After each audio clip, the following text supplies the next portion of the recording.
Assalamu alaikum class. Can you hear me well? Please kindly respond through the chat box because there was an error and the meeting was not connecting. Okay. Okay. So yes. So there was a little issue with the internet and it was not connecting with the meeting earlier. So let's start the lecture. Today the topic of the lecture is chlamydia. And as you know, we're still continuing with the gram-negative bacteria. And this is not a very lengthy lecture, so I hope we will be able to cover the lecture in within the allotted time. So earlier हमने थोड़ा सा revise किया था कि कुछ bacteria हमने ऐसे पढ़े थे जो हमने जब हम जनरल बैक्टीरियोलॉजी पढ़ रहे थे तो ग्राम स्टेनिंग से हमने कुछ एक्सेप्शंस पढ़ी थी, ठीक है, कि कुछ बैक्टीरिया ऐसे होते हैं जो ग्राम स्टेनिंग को रिस्पॉन्ड नहीं करते और उसके लिए डिफरेंट रीजंस थे। कुछ बैक्टीरिया ऐसे हैं जो इंट्रासेलुलर हैं, कुछ ऐसे हैं जिनका साइज बहुत स्मॉल है, कुछ ऐसे हैं जिनकी सेल वॉल कॉम्पोजिशन बहुत डिफरेंट होती है जिसकी वजह से वो ग्राम स्टेनिंग को रिस्पॉन्ड नहीं करते। तो क्लेमिडिया भी उन्हीं बैक्टीरिया में से हैं बेसिकली जो टिपिकल वे में स्टेन नहीं किए जा सकते and they are basically obligate intracellular bacteria जो कि सेल के अंदर सरवाइव कर सकते हैं। क्यों? इसलिए क्योंकि इनकी मेटाबॉलिक रिक्वायरमेंट्स में जो चीज़ें आती हैं वो बेसिकली ये खुद से सिंथेसाइज नहीं कर सकते अनलेस ये अपने होस्ट सेल की मशीनरी को यूटिलाइज करें, ठीक है। So these are agents of commonly sexually transmitted diseases, ठीक है। तो इस लिहाज से आपको क्लेमिडिया और इसके बाद हम पढ़ेंगे नेक्स्ट लेक्चर में जो हमने कल पढ़ना है ट्रेपोनेमा, और पहले हमने जो ग्राम नेगेटिव कोकाए में पढ़े थे गोनोकोकाए, इन बैक्टीरिया को आपने याद रखना है regarding the sexually transmitted infections, ठीक है। तो समटाइम्स आपसे सिर्फ ये भी क्वेश्चन पूछा जा सकता है कि एसटीआईज कौन कौन से बैक्टीरिया कॉज करते हैं सेक्सुअली ट्रांसमिटेड इन्फेक्शन। सो ये कॉज करते हैं यूरिथ्राइटिस और सर्विसाइटिस, ठीक है। इसके अलावा दूसरे इन्फेक्शंस जो हैं वो निमोनिया, सिटोकोसिस, ट्रैकोमा, लिम्फोग्रैनुलोमा वेनेरियम, ये इनके इन्फेक्शंस के नाम हैं। अब ये कैसे प्रेजेंट करते हैं ये हम आगे फर्दर लेक्चर में डिस्कस करेंगे। सो क्लेमिडिया ट्रैकोमेटिस जो है, जो क्लेमिडिया जो ग्रुप ऑफ बैक्टीरिया है इनमें सबसे ज़्यादा कॉमनली इनके इन्फेक्शंस देखे जाते हैं। क्लेमिडिया ट्रैकोमेटिस ये क्या कॉज करते हैं? ये आई में डिजीजेस कॉज करते हैं जिनमें से एक कंजक्टिवाइटिस है, ठीक है, which is inflammation of the conjunctiva, और दूसरा है ट्रैकोमा।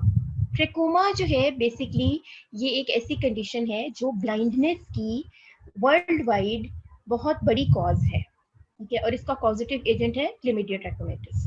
रेस्पिरेटरी सिस्टम में ये निमोनिया कॉज करते हैं, जेनिटल ट्रैक्ट में यूरिथ्राइटिस, लिम्फोग्रैनुलोमा वेनेरियम और क्लेमिडिया निमोनी जो इनकी दूसरी एक और टाइप है जिनको पहले कहा जाता था TWAR स्ट्रेन, ट्वार स्ट्रेन, ठीक है, क्योंकि ये ताइवान के कुछ इलाकों में सबसे पहले आइडेंटिफाई हुई थी। तो ये कॉज करते हैं एटिपिकल निमोनिया। अच्छा अब इनको क्लासिफाई कैसे करते हैं? Chlamydophila, it includes the chlamydia pneumoniae and chlamydia psittaci, ठीक है। ये थोड़े से मुश्किल नाम है, इनको आपको इस लिहाज से प्रोनाउंस करना भी आना चाहिए और वैसे भी याद रखना है। Molecular differences with chlamydia ट्रैकोमेटिस, basically ये वो रीजन है जिसकी बेस पे हम क्लेमिडिया ग्रुप के जो डिफरेंट मेंबर्स हैं उनको क्लासिफाई करते हैं। यानी कि जैसे हमने माइकोबैक्टीरिया में पढ़ा था कि एक प्रोटोटाइप बैक्टीरिया है माइकोबैक्टीरियम ट्यूबरकुलोसिस, और उसके साथ कंपैरिजन पे हम डिसाइड करते हैं कि कोई एटिपिकल माइकोबैक्टीरियम है या टिपिकल माइकोबैक्टीरियम है। इसी तरह क्लेमिडिया में भी हमारे पास जो प्रोटोटाइप है इस ग्रुप में वो क्लेमिडिया ट्रैकोमेटिस है, और इसके साथ जो मॉलिक्यूलर डिफरेंसेस हैं उनकी बेसिस पे हम बाकी सबको क्लासिफाई करते हैं। टेक्सोनॉमिकली क्लेमिडोफिला निमोनी, क्लेमिडोफिला सिटाकी, ठीक है, ये दो नाम है। मेडिकल पर्सपेक्टिव में क्या है कि there still known as chlamydia pneumoniae and chlamydia psittaci, ठीक है। तो क्लेमिडोफिला जो है बेसिकली ये एक नया ग्रुप है जिसमें हमने क्लेमिडिया ट्रैकोमेटिस से बाकी दोनों टाइप्स जो डिफरेंट डिफरेंशिएट करती हैं, या आप जैसे ये कह लें जैसे एटिपिकल हैं as compare to Chlamydia trachomatis, तो हमने उनको एक ग्रुप में रिसेंटली क्लासिफाई कर दिया है जिसको कहते हैं क्लेमिडोफिला, ठीक है। और अलग अलग भी इनको कहीं पे इनके नाम इस्तेमाल किए जाते हैं, और कलेक्टिवली इन दोनों को कहते हैं हम क्लेमिडोफिला group. Chlamydia are basically energy parasites.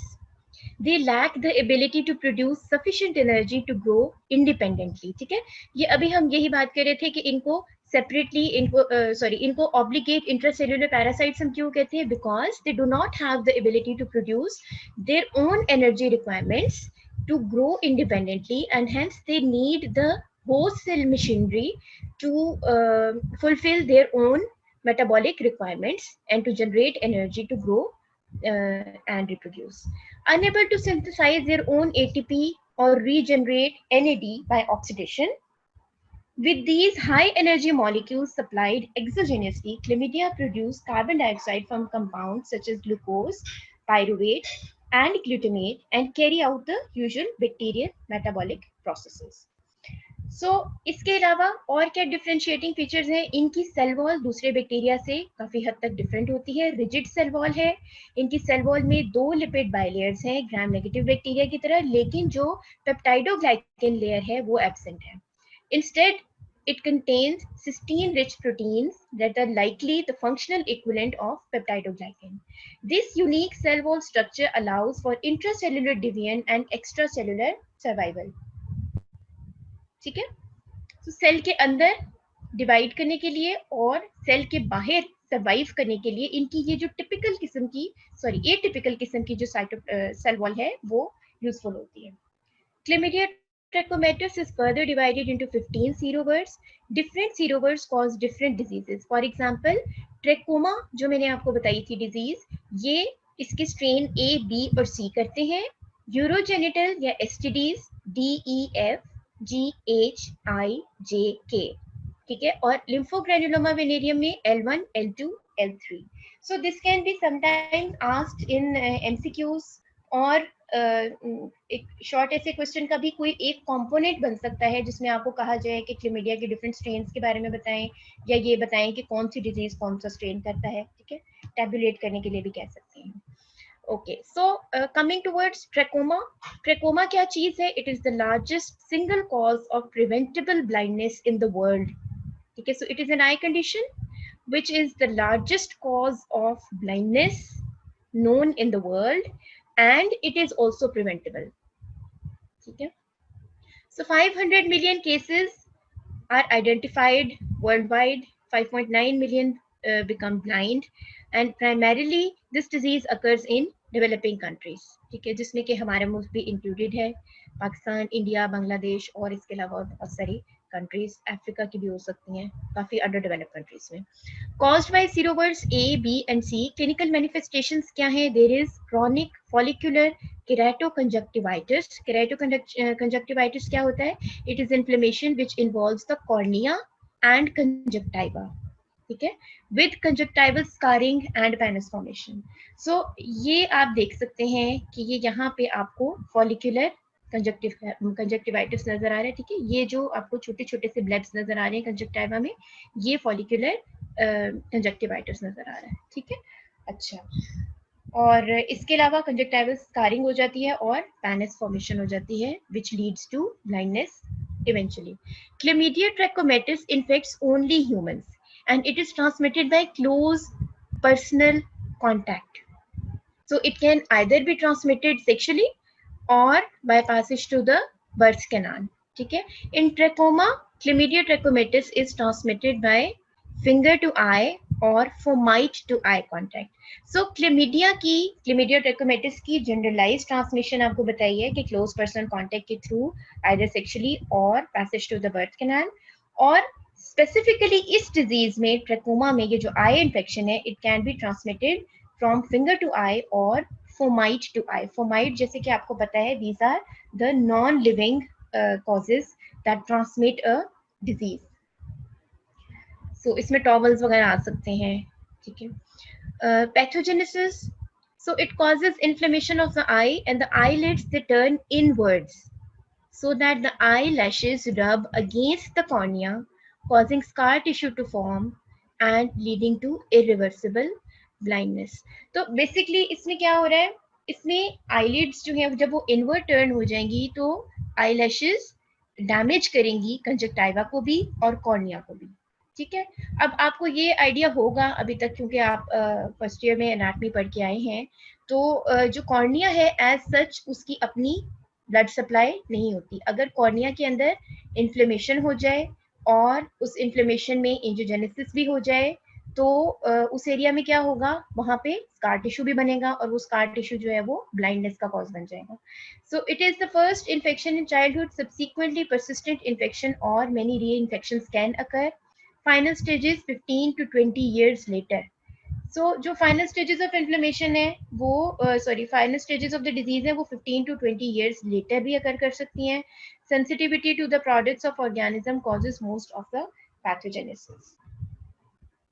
इसके ट्रीटमेंट में क्या है, हमारे पास ऑप्शंस क्या है, एजिथ्रोमाइसिन है. ठीक है, लेकिन एक बंदे को ट्रीट करने से फर्क नहीं पड़ेगा, आपको उस पूरी पॉपुलेशन को ट्रीट करना पड़ेगा जहां से इसके केसेस आइडेंटिफाई हो रहे हैं. टॉपिकल डॉक्सीसाइक्लिन या पेशेंट को देंगे. आपने जनरलाइज सैनिटेशन की कंडीशंस को इम्प्रूव करवाना है और समटाइम्स ऐसे हो सकता है कि कंडीशन इतनी खराब हो कि आपको पेशेंट के लिए सर्जिकल इंटरवेंशन भी करनी पड़े.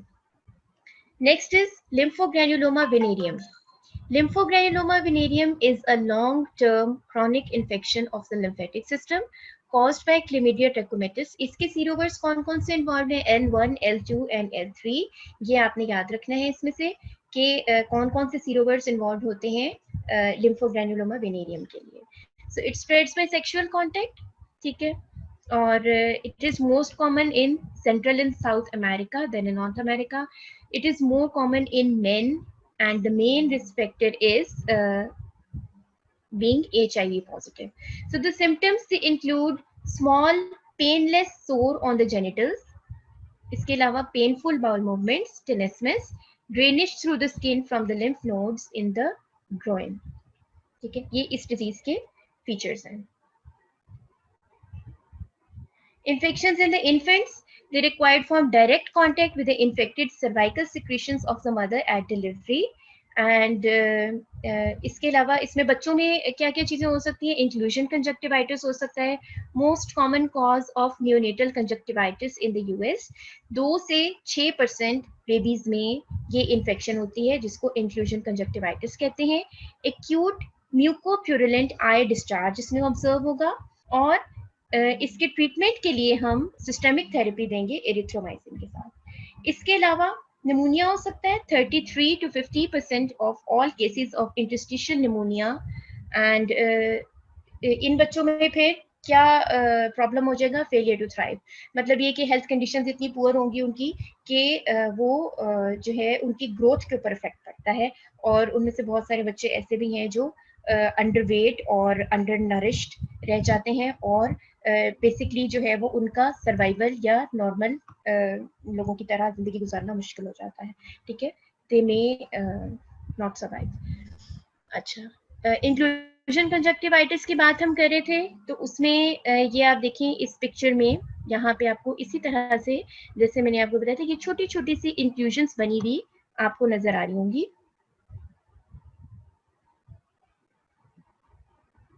ठीक है, तो इससे आपको थोड़ा सा आइडिया हो रहा होगा कि ये किस तरह से डिजीज प्रेजेंट करती है. अच्छा बच्चों, अब आपको अगर किसी को कोई प्रॉब्लम है तो वो साथ साथ भी पूछ सकते हैं. अदरवाइज मैं आपको फिर लेक्चर के एंड पे थोड़ा सा टाइम दे दूंगी, उसमें आप जो क्वेश्चन आपसे पूछने हैं वो पूछ सकते हैं. So it is leading to the genital infections. Okay, next is genital infections. Types कौन कौन सी इसमें इन्वॉल्व है, D to K strain, serovars involve है. जी, किसी ने क्वेश्चन पूछना है? ओके है, okay. This is not a difficult chapter, I don't think so. ये इजी चैप्टर है. इसमें जो है ना इसमें से क्वेश्चन भी अक्सर पूछ लिया जाता है, लेकिन एज सच इसमें से याद करने के लिए आपके लिए कोई मुश्किल चीजें नहीं है. जो मुश्किल वाले चैप्टर था वो मैंने आपको साथ साथ बता दिया था कि इसको आपको ज्यादा ध्यान देना पड़ेगा. Okay, how is it preventable, we will discuss in the end. So strains D to K, they cause genital genital tract infections which are occasionally transmitted to the eyes or the respiratory tract. In males it is a common cause of non-gonococcal urethritis. ठीक है, अब ये आपने याद रखना है, यूरिथ्राइटिस जो हमने लास्ट पढ़ा था वो हमने गोनोकोकाई में पढ़ा था, नाइजीरिया गोनोरी में, ठीक है। और उस वक्त और जो लास्ट लेक्चर है हमने जिसमें माइकोप्लाज्मा पढ़ा था उसमें हमने आपको ये भी बताया था कि जो वो है सॉरी जो यूरिथ्राइटिस है उसकी डिफरेंट टाइप्स हैं, जिनमें से गोनोकोकल यूरिथ्राइटिस है, नॉन गोनोकोकल यूरिथ्राइटिस है, ठीक है, फिर नॉन गोनोकोकल नॉन क्लेमिडियल यूरिथ्राइटिस है। तो इनके कॉजेज जो हैं, एक एक दो दो बैक्टीरिया जो इसमें इन्वॉल्व होते हैं वो आपने याद रखने होते हैं, ठीक है। सो नॉन गोनोकोकल यूरिथ्राइटिस जो है इसका एक कॉज है Chlamydia, often abbreviated as NGU। ये समटाइम्स आपको MCQs में पूछ लेते हैं कि NGU में कौन कौन से बैक्टीरिया इन्वॉल्व होंगे, या which one of the following is a cause of NGU और non gonococcal urethritis which is characterized by a urethral discharge. This infection may progress to epididymitis, prostatitis or proctitis. In women, cervicitis develops and may progress to salpingitis and pelvic inflammatory disease. सो ये females आपके पास कैसे present करेंगी, ये basically infertility के cases होंगे, ठीक है, जिनमें रिपीटेडली पेल्विक इन्फ्लेमेटरी डिजीज होती होगी, ठीक है। इसी तरह से उसमें जो है इन्फ्लेमेशन के बाद स्कारिंग हो जाएगी ऑफ द fallopian ट्यूब्स, और रिपीटेड एपिसोड जो हैं okay they can lead to infertility और ectopic pregnancy because of the scarring. Next is chlamydia pneumoniae. So the spread is person to person in the form of respiratory droplets, okay, and it causes a community acquired pneumonia. There is no animal reservoir known and may be common infection among children 5 to 14 years old. 10% of all pneumonia cases that are identified, they comprise of the causative agent chlamydia pneumoniae. 5% of bronchitis is caused by chlamydia pneumoniae and 50% antibody prevalence in adults, okay, yani it is a common disease. Chlamydia psittaci, it infects the birds, for example parrots, pigeons and poultry and many mammals. So 100 to 200 cases are reported every year in the US. Generally it is associated with contact with an infected bird, ठीक है, ये आपने देखें एक side पे मैंने picture भी लगाई हुई है, so here you can see a parrot, ठीक है। so ये parrot से spread करती है। How? Inhalation of the respiratory secretions, dried droppings of the infected animals, ठीक है। सो ये बेसिकली इनहेलेशन से स्प्रेड करती है। इन्हीं बर्ड्स के, अगर ये बर्ड्स इन्फेक्टेड होंगे तो इनकी जो रेस्पिरेटरी सिक्रीशंस या ड्रॉपिंग्स हैं उनको जो है जब हम इनहेल करते हैं तो उनसे हमें ये डिजीज हो सकती है। Organism secreted in large numbers, okay. Ritter syndrome. It is an autoimmune disease caused by antibody formation against Chlamydia trachomatis, cross-reacting with antigens on the cells of urethra, joint and uveal tract. ठीक है। सो Ritter syndrome का नाम आपने याद रखना है, ठीक है। ये क्या है, बेसिकली ऑटोइम्यून डिजीज है जो कि क्लेमिडिया ट्रैकोमेटिस के अगेंस्ट जो एंटीबॉडीज बनती हैं, ये एंटीबॉडीज क्रॉस रिएक्ट कर जाती हैं यूरिथ्रा, जॉइंट्स और यूवियल ट्रैक्ट के जो एंटीजेंस हैं उनके साथ, ठीक है। और इन एरियाज की इन्फ्लेमेशन के तौर पे ये जाहिर होती हैं, यानी कि यूरिथ्राइटिस, आर्थराइटिस और यूवियाइटिस, ठीक है। ये तीन कंपोनेंट्स हैं। ये पिक्चर इंपॉर्टेंट है, इसमें से आपने याद रखना है, दिस इज अ ट्राइड, ठीक है। इस ट्राइड के कौन कौन से कंपोनेंट्स हैं? Ritter syndrome, a type of reactive arthritis that happens as a reaction to bacterial infection in the body. So it is specifically not related to this bacteria but to some bacterial infection in the body, जिनमें से chlamydia भी एक bacteria है। सो components क्या क्या है? यूरिथ्राइटिस, conjunctivitis और arthritis.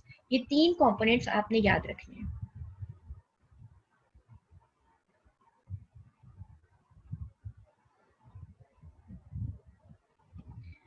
Okay, so next is life cycle of chlamydia.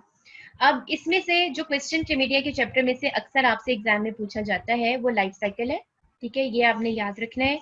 Life cycle आपसे ड्रॉ करने के लिए भी कह सकते हैं, एक्सप्लेन करने के लिए भी कह सकते हैं, समटाइम्स वाइवा में भी पूछ सकते हैं। तो इसका लाइफ साइकिल आपने बहुत अच्छा याद करना है, ठीक है। So it is a biphasic life cycle, दो फेजेस हैं इसके। It alternates between non replicating infectious elementary body and replicating, non infectious, reticulate body. ठीक है, अब इसको मैंने स्लो इसलिए पढ़ा है इतना कि आपको ये दोनों कंपोनेंट्स याद करने हैं। जो रेप्लिकेटेड है, जो रेप्लिकेटिंग है उसका नाम है रेटिक्यूलेट बॉडी। रेप्लिकेटिंग, आर से रेप्लिकेटिंग एंड आर से रेटिक्यूलेट। ठीक है, ये इस तरह से याद रखिएगा। कौन सी इन दोनों में से रेप्लिकेट करिए? रेटिक्यूलेट। ठीक है, और वो नॉन इन्फेक्शियस है। ठीक है, और जो नॉन रेप्लिकेटिंग है वो इन्फेक्शियस है और उसका नाम एलिमेंट्री बॉडी है। Morphologically distinct infectious and replicative forms. ठीक है, अभी हम देखते हैं कि इसके लाइफ साइकिल में कौन कौन सी स्टेजेस हैं। So stage 1 is attachment of the elementary body. Elementary कौन सी थी? इन्फेक्शियस, और इसने रिप्लिकेट नहीं करना। इन्फेक्शियस फॉर्म है, डिस्पर्सल फॉर्म है पैथोजन की। It is found in secretions. It is metabolically inert. ठीक है, it will not replicate, relatively resistant to the environments, and usual target cells इसके क्या हैं? columnar epithelium of the mucous membranes, and it is not normally phagocytic. Second stage कौन सी है? The entry of the elementary body. So first में क्या था? Attachment, कहाँ पे? columnar epithelium of mucous membranes. Second stage में entry है elementary body की, क्लिमिडिया स्पेसिफिक रिसेप्टर मीडिएटेड एंडोसिटोसिस। ये याद रखिएगा। ठीक है, स्पेसिफिक रिसेप्टर्स हैं, उनके जरिए से एंडोसिटोसिस हो रही है। Then they enter the cell within a phagosome. All development occurs here until the rupture. This is called inclusion. When it is visible it is called inclusion. ठीक है, सो एलिमेंट्री बॉडी एंटर हो गई है एंडोसिटोसिस के जरिए और अब ये इंक्लूजन की फॉर्म में है। Stage 3, elementary body changes morphologically to reticulate body. Elementary body से अब इसने convert होना है reticulate body में। ये कितना टाइम लेती है? जब एंडोसिटोसिस हो गई, सेल ने इसको इंजेस्ट कर लिया, उसके 8 आवर्स के बाद। Reticulate body is more permeable, it is metabolically active, it is going to replicate, but it will not be infectious at this stage.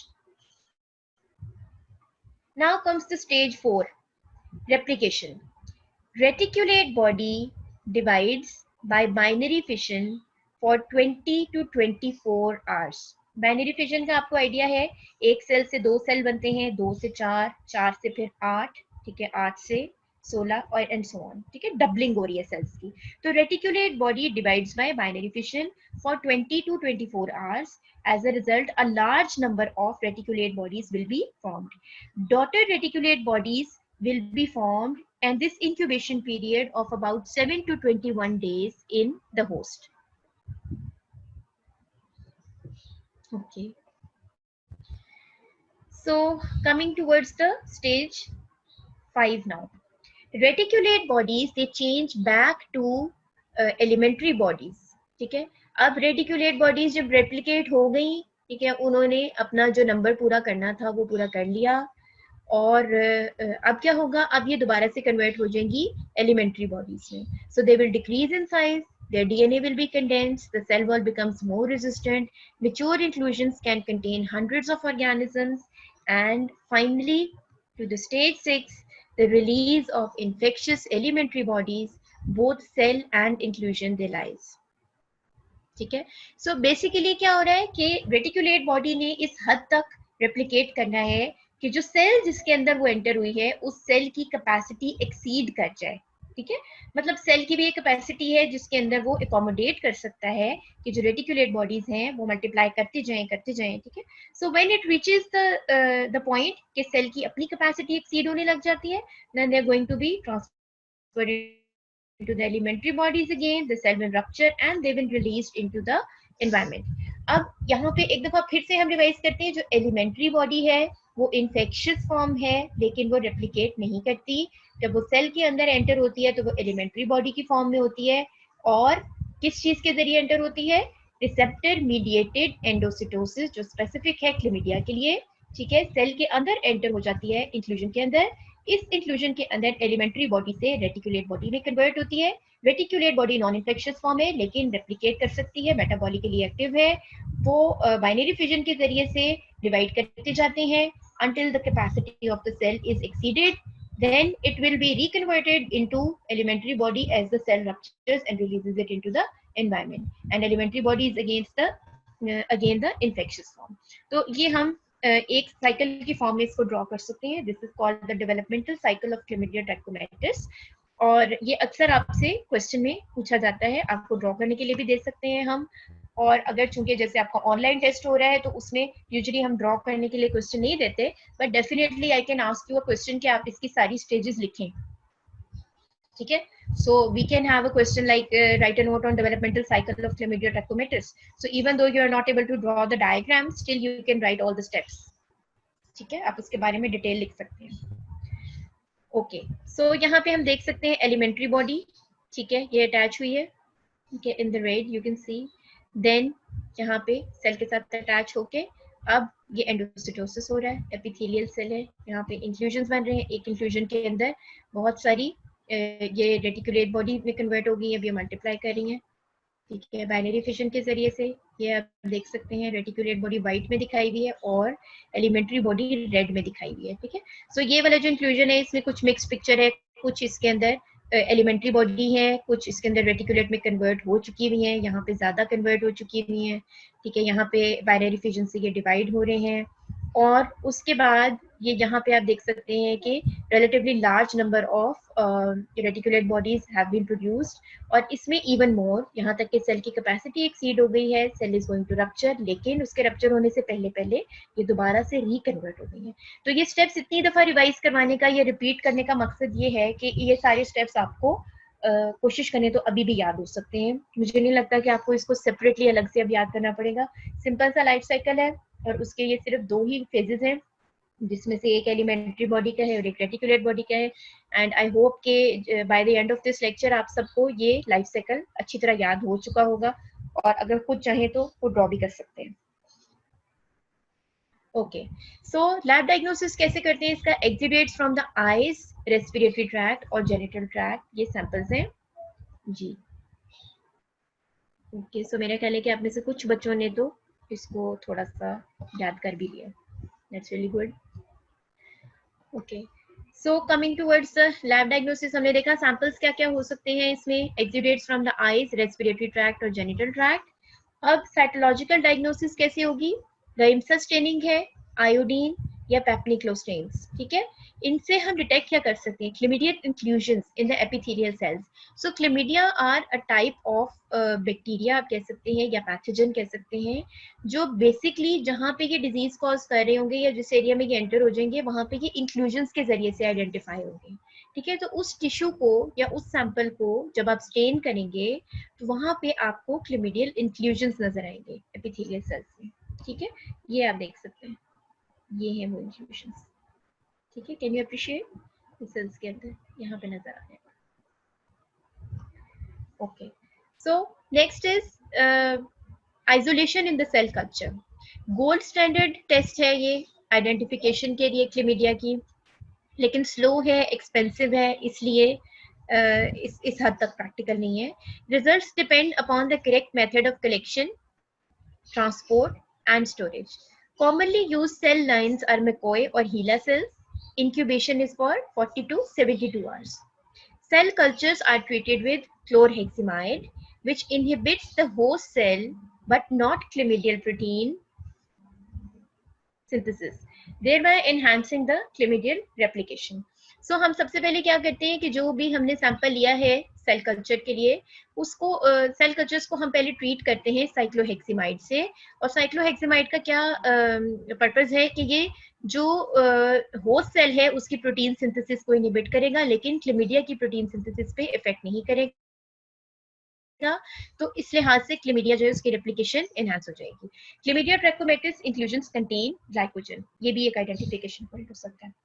Lab diagnosis, antigen detection and nucleic acid hybridisation. Then DFA staining. DFA क्या है? Direct fluorescent antibody staining कर सकते हैं, ELISA कर सकते हैं. Detection of chlamydial ribosomal RNA by hybridization with DNA probe. So ये वो सारे टेस्ट हैं जिनका नाम आपकी बुक में लिखा हुआ है. जब आपसे लैब डायग्नोसिस पूछा जाए तो आपको ये पूरा आंसर करना है, starting from the sample till the very and. यहाँ पे एम्प्लीफिकेशन टेक्निक्स, पीसीआर, और सिरोलॉजी में कॉम्प्लीमेंट फिक्सेशन टेस्ट और माइक्रो इम्यूनोफ्लोरेसेंस टेस्ट। ठीक है, इन टेस्ट की हम डिटेल पहले पढ़ चुके हुए हैं। जब हम इम्यूनोलॉजी पढ़ेंगे तो हम इनमें से सारे जो टेस्ट हैं एंटीजन एंटीबॉडी वाले सिरोलॉजी के टेस्ट में, उन सबको हम दोबारा से रिवाइज भी करेंगे।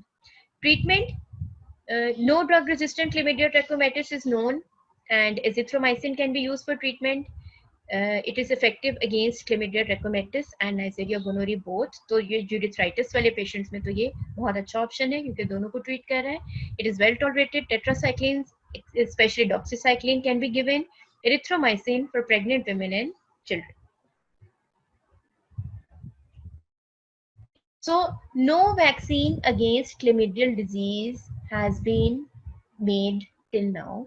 Chlamydia trachomatis sexually transmitted diseases हैं और इनकी ट्रांसमिशन को लिमिट करने के लिए सबसे पहली बात यह है कि आपको जब भी कोई पेशेंट इनकी किसी भी कंडीशन के साथ प्रेजेंट करेगा या आप लैब डायग्नोसिस से आइडेंटिफाई कर लेंगे कि क्लेमिडिया ट्रैकोमेटिस इन्वॉल्व है, तो आपने हमेशा दोनों पार्टनर्स को ट्रीट करना है. ठीक है, और इवन अगर दूसरे पार्टनर में या दूसरे, जैसे फर्ज करें कि हस्बैंड ने प्रेजेंट किया है इन्फेक्शन के साथ, तो आपको साथ वाइफ को भी ट्रीट करना है, और अगर वाइफ ने प्रेजेंट किया है तो आपने हस्बैंड को भी ट्रीट करना है, ऑल्दो जो दूसरा पार्टनर है वो सिम्टोमेटिक हो या ना हो. ठीक है, बेसिकली इसमें यहीं पे आपकी कन्विंसिंग एबिलिटीज या कन्विंसिंग स्किल्स आती हैं, क्योंकि जो बंदा सिम्टोमेटिक नहीं होगा मोस्ट ऑफ द टाइम वो रेजिस्ट करेगा कि मैंने ट्रीट नहीं करवाना डॉक्टर साहब, मुझे तो कुछ नहीं है. ठीक है, मैं किस लिए इलाज करवाऊं या मैं किस लिए दवाई खाऊं. ठीक है ना, तो यहाँ पे आपने डेफिनेटली उनको इस बात पे कायल करना है कि ये एक ऐसी कंडीशन है जो आप में से एक से दूसरे को लग सकती है. समटाइम्स उसके अंदर कोई ऐसा भी हो जाता है कि कोई सिम्टम जाहिर नहीं हो रहे होते, कोई फीचर्स नहीं हो रहे होते. ठीक है, जाहिर नहीं हो रहे होते, लेकिन ट्रीटमेंट फिर भी जरूरी है. Okay, next is psittacosis. Psittacosis in humans is controlled by restricting the import of psittacine birds, destroying the sick birds. ठीक है, मतलब ये कि जो ये वाली जो birds हैं इनकी import को हम restrict कर सकते हैं, जो sick birds हैं उनको हम destroy कर सकते हैं. ठीक है, फिर हम इनकी जो बर्ड फीड है उसमें ड्रग्स जो टेट्रासाइक्लिन वगैरह है वो ऐड कर सकते हैं. Domestic flocks of turkeys and ducks are tested for the presence of Chlamydia psittacosis. So that's all about the chlamydia. ठीक है, और आज के लेक्चर में से अगर आप में से किसी ने कोई क्वेश्चन पूछना है तो वो पूछ सकते हैं. अदरवाइज हमारे पास एक छोटा सा टॉपिक है जो हम पहले पढ़ चुके हैं, हम फिर उसको रिवाइज कर लेते हैं ताकि हमारे टेस्ट के लिए प्रिपेयर हो जाए. अगर किसी के माइंड में कोई क्वेश्चन आ रहा है तो आप अभी पूछ सकते हैं क्लेमिडिया के बारे में. जी, so with this lecture I think we are done with the gram negative bacteria. सिर्फ इसमें से अब हमारा स्पाइरोकीट्स रह गया है जो कि हम कल पढ़ेंगे. ठीक है, और उसके बाद ये ग्राम नेगेटिव के हमारे सारे लेक्चर्स कंप्लीट हो जाएंगे.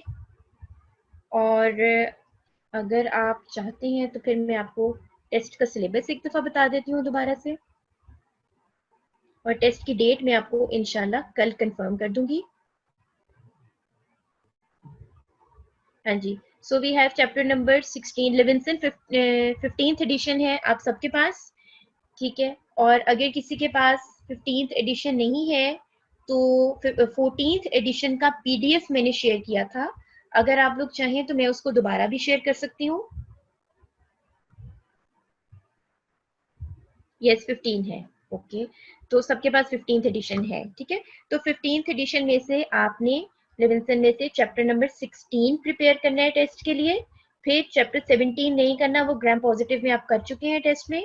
Then will go to chapter 18. ठीक है, चैप्टर 18 कौन सा है? Gram negative rods related to enteric tract. फिर चैप्टर नंबर 19 टेस्ट में इंक्लूडेड है, gram negative rods related to the respiratory tract.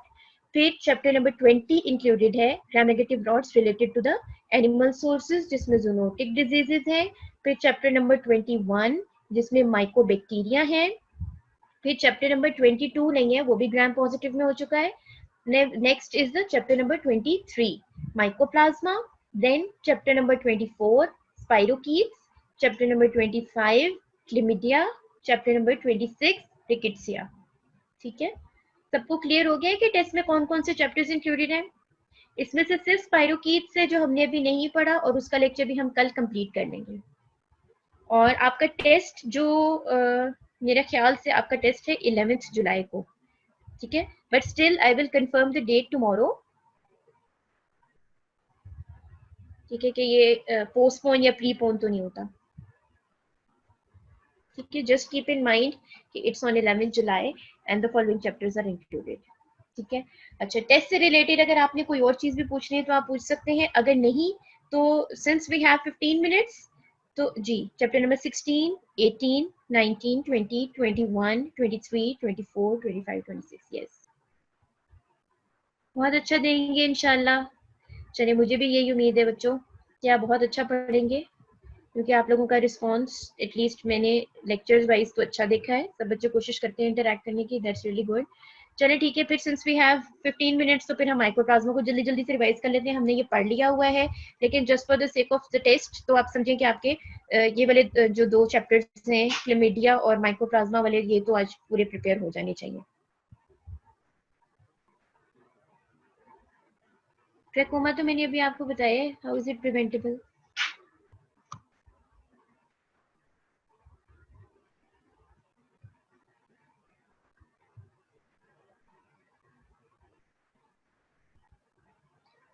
Okay, so we will go to the mycoplasma then, or is there anything else to be discussed?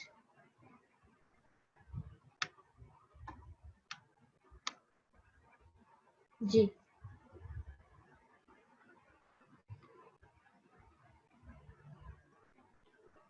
बच्चों, I think ये slides आप लोगों को share की जाती हैं, ये नहीं की जाती?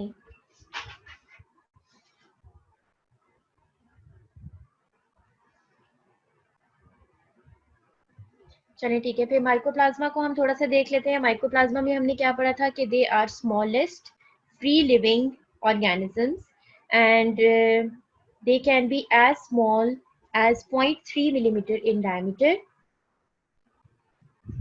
और इनका जो डिफरेंशिएटिंग फीचर है बेसिकली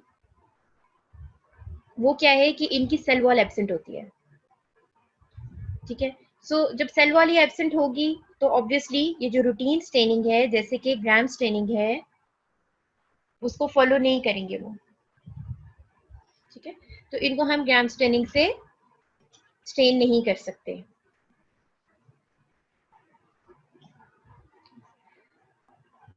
ठीक है। इसमें से ये चीजें सबसे पहले आपने याद रखनी है कि कौन सा बैक्टीरिया ऐसा है जिसको ग्राम स्टेनिंग से स्टेन नहीं किया जा सकता और उसका रीजन क्या है, ठीक है। This is also asked in exam कि कौन से बैक्टीरिया को क्यों स्टेन नहीं कर सकते। तो यहाँ पे जो रीजन है माइकोप्लाज्मा में, that is the absence of cell wall. They stain poorly with gram staining and antibiotics that inhibit the cell wall synthesis, जो कि पेनिसिलिन और सेफ्लोस्पोरिन हैं, ये इसके अगेंस्ट हम यूज नहीं कर सकते। So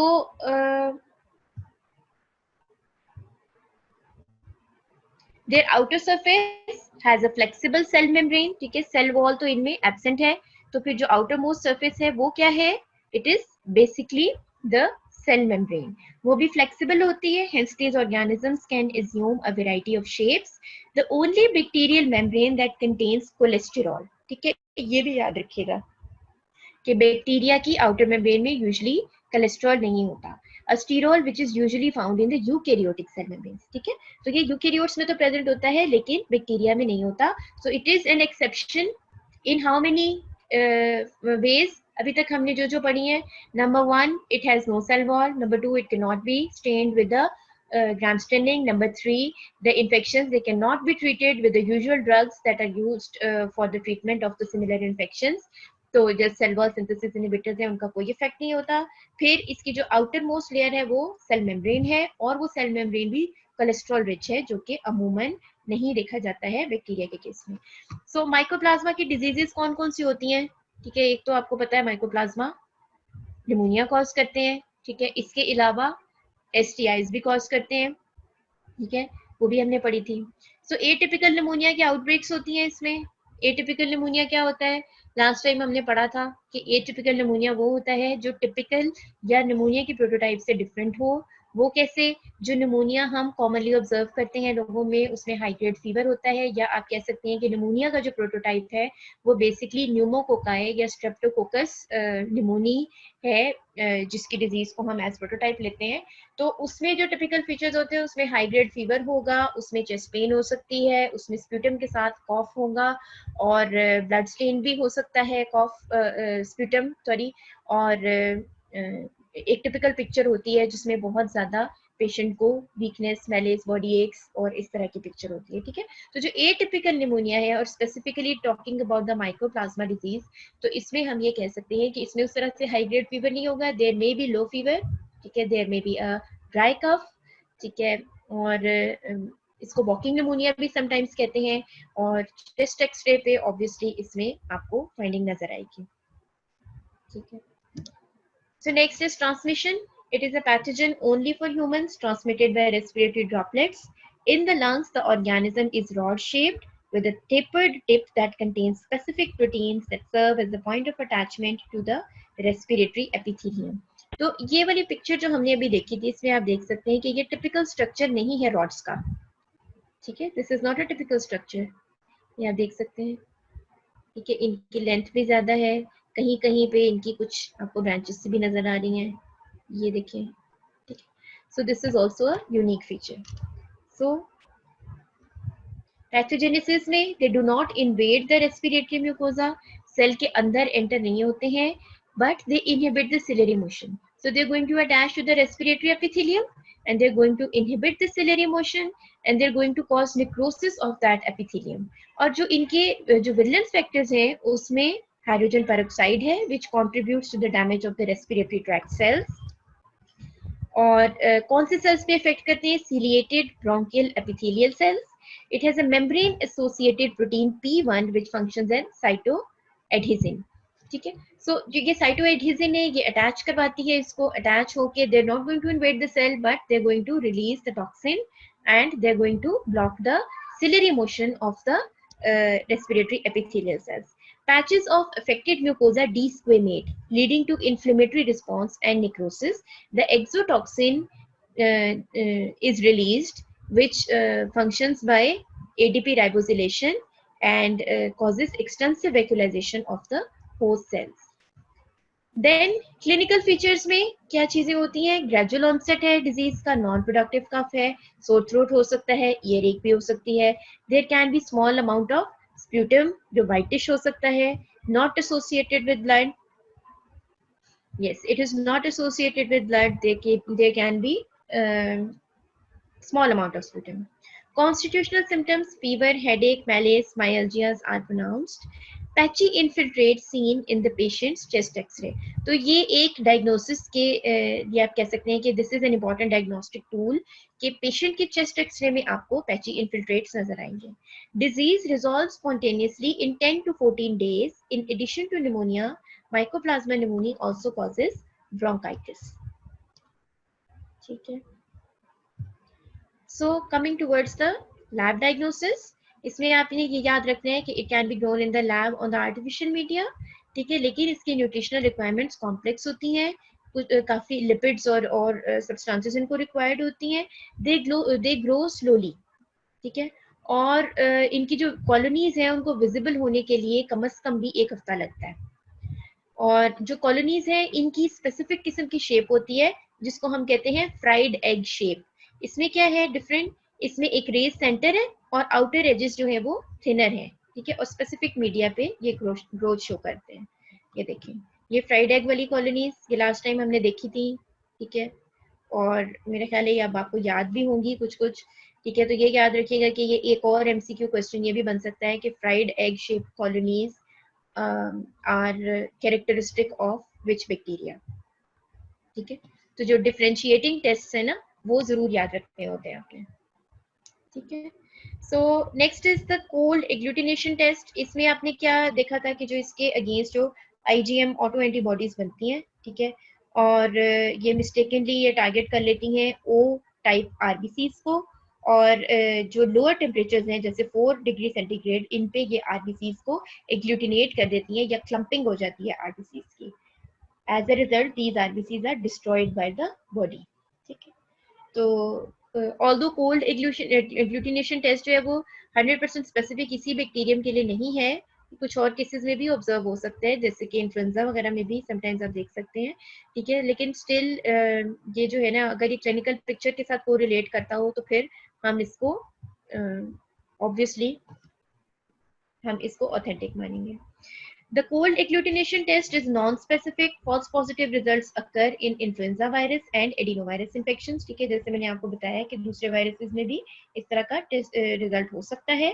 But the diagnosis of Mycoplasma pneumoniae infection can be confirmed by four-fold or greater rise in specific antibody titer in the complement fixation test. ठीक है, तो आपका अगर इस तरह का कोई टेस्ट, अगर इस तरह का कोई रिएक्शन आप ऑब्जर्व करते हैं तो फर्दर आपने क्या करना है, आपने कॉम्प्लीमेंट फिक्सेशन का रिजल्ट भी देख लेना है साथ। ट्रीटमेंट के लिए there is erythromycin, azithromycin, doxycycline, levofloxacin. ठीक है, डिफरेंट ड्रग्स हैं, लेकिन पेनिसिलिन और सेफ्लोस्पोरिन्स कभी भी इन पेशेंट्स को आपने नहीं देनी है, क्योंकि वो इफेक्ट नहीं करेंगी। Why? Because they don't have a cell wall and these drugs they act on the cell wall. इसमें से ये एक और स्लाइड है बहुत इंपॉर्टेंट, याद रखने वाली, टेस्ट के हिसाब से भी और फाइनल एग्जाम के हिसाब से भी।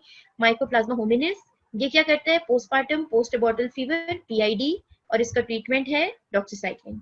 Urea plasma urealyticum 20% of cases of non gonococcal non chlamydial urethritis. ठीक है, तो अब ये एक और टर्म आ गई आपके पास, ठीक है ना, एनजीएनसी यूरिथ्राइटिस। वो क्या था, एनजीयू। एनजीयू क्या था, नॉन गोनोकोकल यूरिथ्राइटिस, और उसका कॉज क्या था, क्लेमिडिया। ठीक है, यहाँ पे नॉन गोनोकोकल नॉन क्लेमिडियल यूरिथ्राइटिस, यानी कि गोनोकोकल भी नहीं है, क्लेमिडियल भी नहीं है। ये फ्रीक्वेंसी के हिसाब से gonococcal is then most common, then chlamydia. ठीक है, और थर्ड पे हमारे पास क्या आता है, यूरिया प्लाज्मा यूरिलाइटिकम।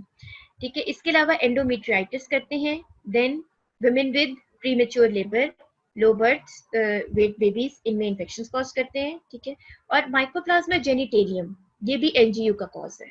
नॉन गोनोकोकल जो यूरिथ्राइटिस है उसमें जो कॉमन कॉजेज हैं उनमें से एक क्लेमिडिया है और दूसरा माइकोप्लाज्मा जेनिटेलियम है। ठीक है, और नॉन गोनोकोकल नॉन क्लेमिडियल यूरिथ्राइटिस के दो कॉजेज यहाँ पे लिखे हुए हैं, जिसमें एक यूरिया प्लाज्मा है और एक माइकोप्लाज्मा जेनिटेलियम है।